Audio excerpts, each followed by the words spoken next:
Hey guys, and welcome back to my channel. Today I'm going to give you my February wrap up. I have about 8 or 9 books that I finished in the month of February. So without further ado, let's just get into this.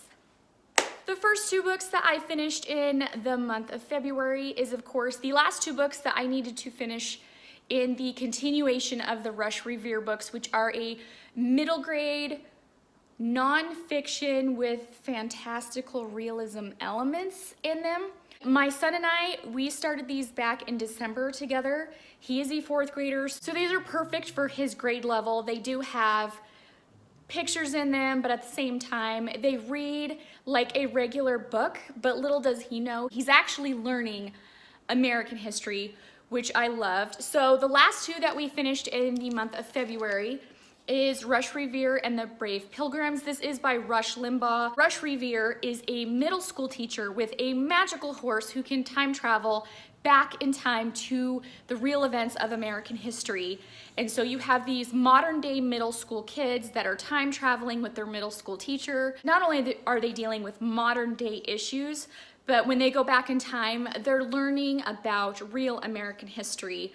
And so from a 4th grader's point of view, my son is loving it because to him, it's like a completely new spin on, you know, modern day times and modern day school kids issues and whatnot, but little does he know he's learning a lot of American history, and I really like that about that. 5 stars for this one. And the last one that I read is Rush Revere in the American Revolution. 5 stars. He did an amazing job at taking modern day kids and throwing them back in time. It was great. The next book that I finished in the month of February is The Bear and the Nightingale by Katherine Arden. I actually am buddy reading this with my mother-in-law. She's already beat me to it and has read all 3 books in this trilogy. Unfortunately, it's now like the end of March and I still have yet to even start the second one. I'm giving this 4 stars. It is PG-13 just because there is quite a bit of graphic violence in this one, as well as just like a overall creep factor. There was parts in this book, and I don't get scared easy. Like, I really don't. I am a creepy horror movie buff. So when there was one night I was reading this and I came across a part and I was like, I'm a little creeped out. I may have to stop reading this and wait till tomorrow to get back into it. I was actually shocked how kind of creepy it felt. It wasn't scary. It was just creep factor.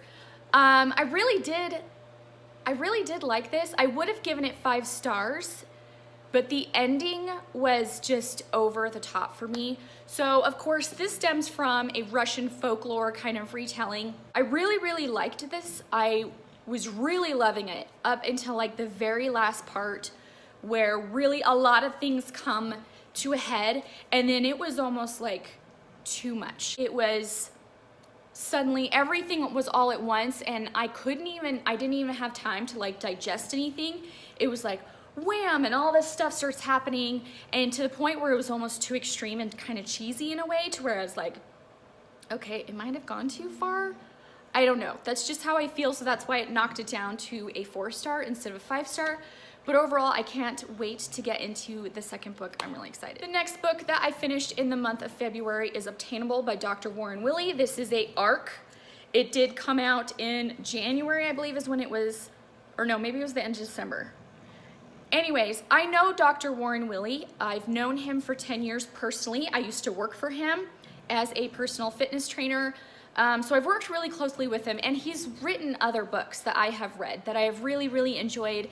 So when he asked to, you know, send this book to me, give me an honest review, I was like, yeah, I would love to read it. So he is a doctor, of course, a medical doctor, but he has a business, a clinic in Pocatello, Idaho, which is about an hour away from me, where he helps people with weight loss, diet, fitness, just overall healthiness, but he deals with a lot with like your morbidly obese kind of people. People will travel to him to help them out. Anyways, he is just an overall exercise, fitness, diet, health guru.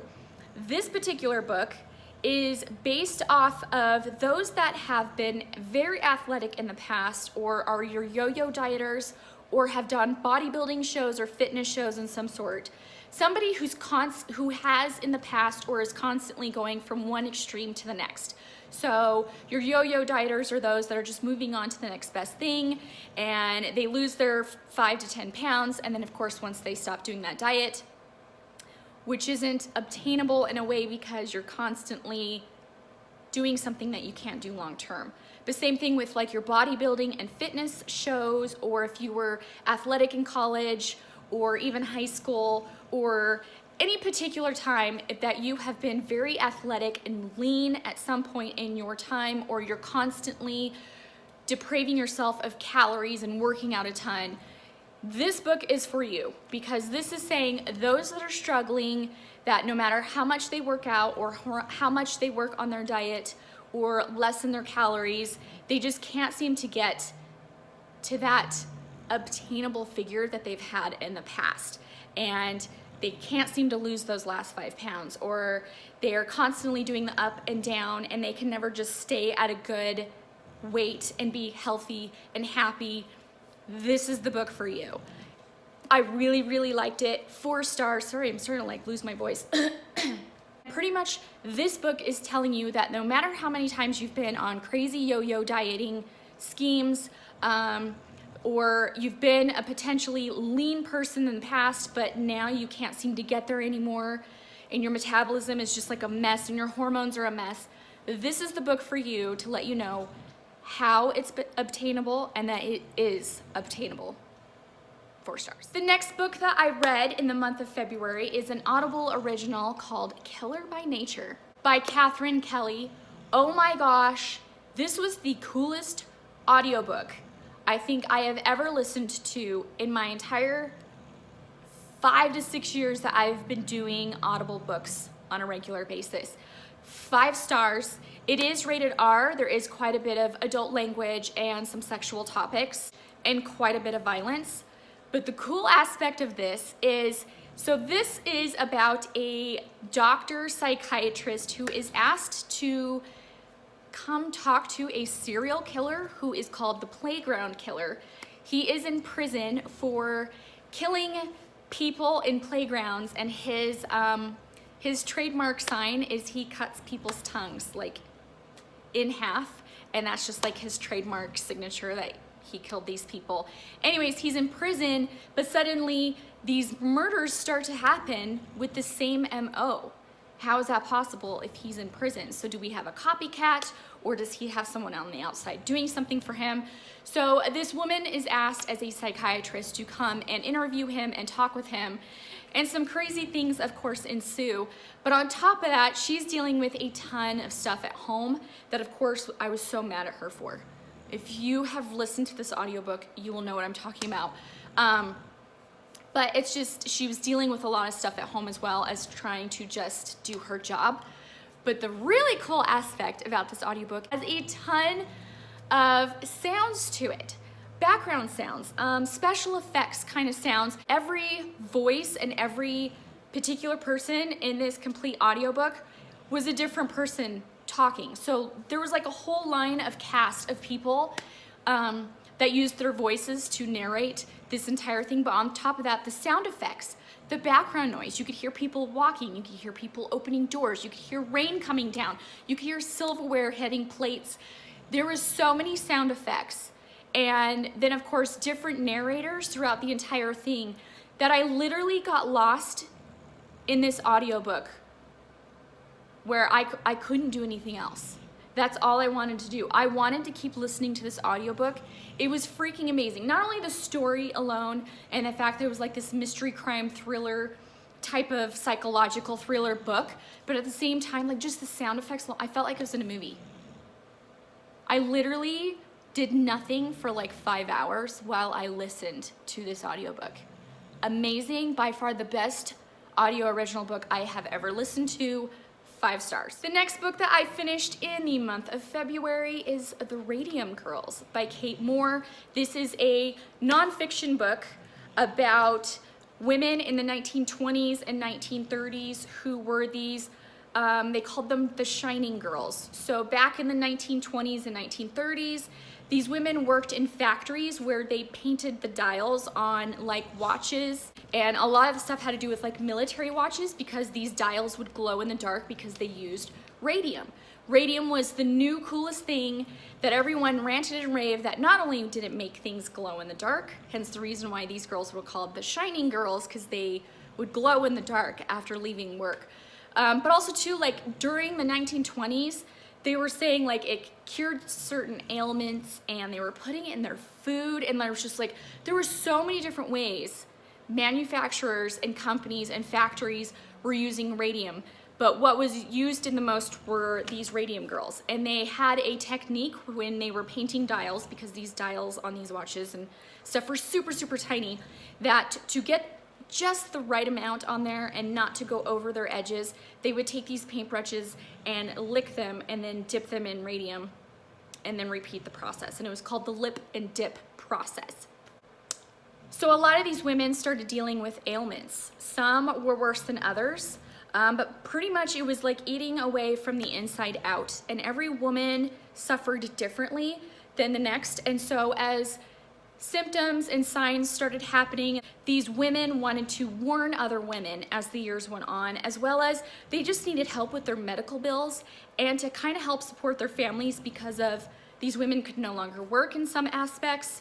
They were just rotting from the inside, so their medical bills were up the wazoo. Just the heartache, the pain and suffering that these women went through, and then the fact that all they wanted to do was be heard and help with their medical bills, and to see how shady some of these companies were. But I loved how Kate Moore represented these women. She gave them a voice. You could figure out what kind of women they were before, during, and after, the things that they were going through, and just the time period, you know, 1920s and 1930s. I'm fascinated by it. But this book was freaking amazing. 5 stars. I'm gonna rate it PG, just because it does have some pictures and stuff of these women in grotesque periods of the radium poisoning that they were dealing with. So just the adult situations that they were having to deal with and stuff. But 5 stars. Freaking amazing. I highly recommend everyone reading this. The next book that I finished in the month of February is Folsom Untold by Dani Robbins. I am rating this PG-13 because it does talk about drinking and drug abuse, as well as there is some language, not too bad though. And I'm giving this 3 stars. So I am a huge Johnny Cash fan, and this particular audio original, or Audible original, is a story of Johnny Cash and how he came about recording his huge hit in Folsom Prison. Like, no one has ever recorded an album in a prison, let alone Folsom Prison of all places. This was probably like one of the biggest and craziest prisons in the 1960s. And Johnny Cash, if anyone knows, you know, he dealt with a lot of drug issues. He dealt with being a very big alcoholic. He was amazing at what he did, and he changed how music was back then. But of course, before rock stars were cool and doing drugs and alcohol, you had Johnny Cash. I love Johnny Cash. So when I saw this on Audible Original, and it was free for the month of February, I gobbled that up. It's just the explanation of how one of his greatest songs, while being recorded in Folsom Prison, the lyrics in the song were actually from a Folsom prisoner that was there at the time, and he heard his lyrics in a song the day before he even went into Folsom Prison to record his album. And of course, he gave the credit where credit was due, and several years later, Johnny was able to actually get this guy out of prison and try to re-civilize him, and Johnny Cash helped him out. He even lived with Johnny Cash for a while. But then, of course, bad things happened, and so this is like the explanation of how that all went down, and I loved it. It was great. It kind of had that podcast interview feel to it. They interviewed several of Johnny Cash's old-time friends and bandmates and all of that. I really loved it, but about 3 star, 3.5 maybe. Yeah, it was good. The next book that I finished in the month of February is The Life We Bury by Allen Eskens. So this is actually a reread for me. I read this about 3 years ago, gave it 4 stars. I'm still giving it 4 stars. It is rated R. There is quite a bit of language. There is adult content, sexual content, and trigger warning for rape. But it is a adult mystery thriller. It is about a young man who is in college, and one of his English papers is he has to write a biography of someone he has never met, doesn't know. Of course, he goes to this old folks home and he's like, I'm just gonna randomly interview like an old person. And the one person that comes up, that the ladies that he asks, is there anyone he can interview or talk to, is this gentleman who just got out of prison because he's dying from cancer. And so he's pretty much living his last days in this old folks home. And he went to prison for a rape and a murder of a young teenage girl. So of course, Joe, who is our main character, the college kid, he decides, I will interview this guy and, I'll just get this, stuff done and over with my college paper. Little does he know that he gets sucked into this guy's story, and some things just aren't adding up. So I really, really like this. What was crazy when I was rereading it, I remember most, before I started rereading it, I remember most of how this went down, but for some reason I could not remember how it ended.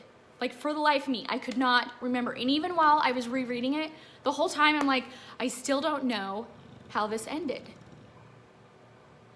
And I liked how it ended. It was really, really good. The one part I had really hard time with is Joe's mother.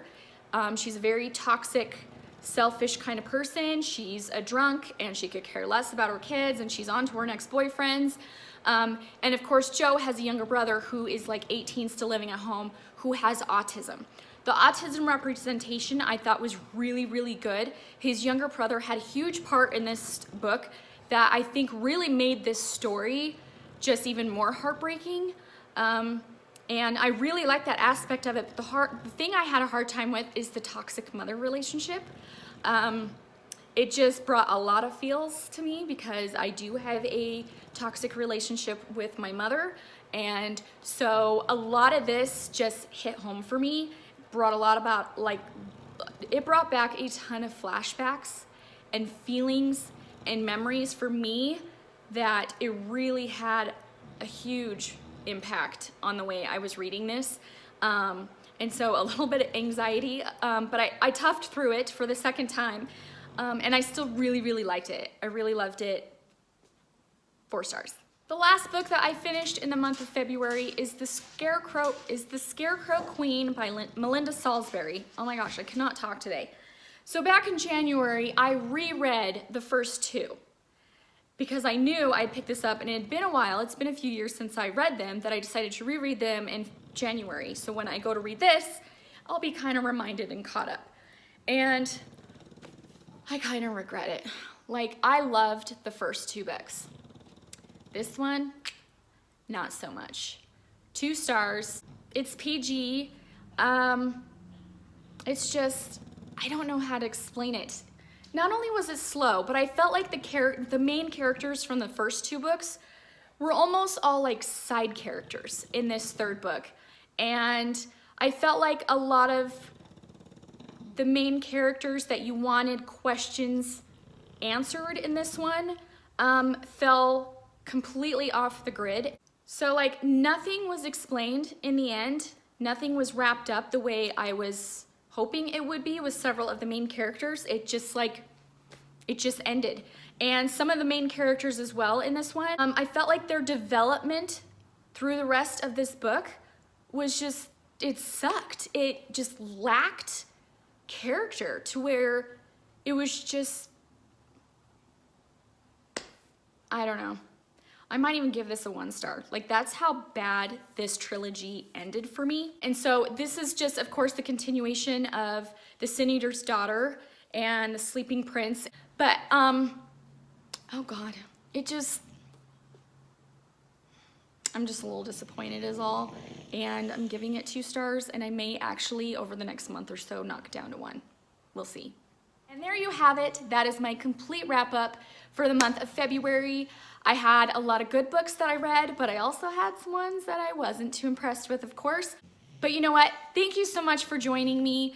I had a good reading month in February, and March is turning out to be a pretty damn good month as well. So I can't wait to do my March wrap up. Thank you so much for joining me, and I will see you guys in my next video. Bye.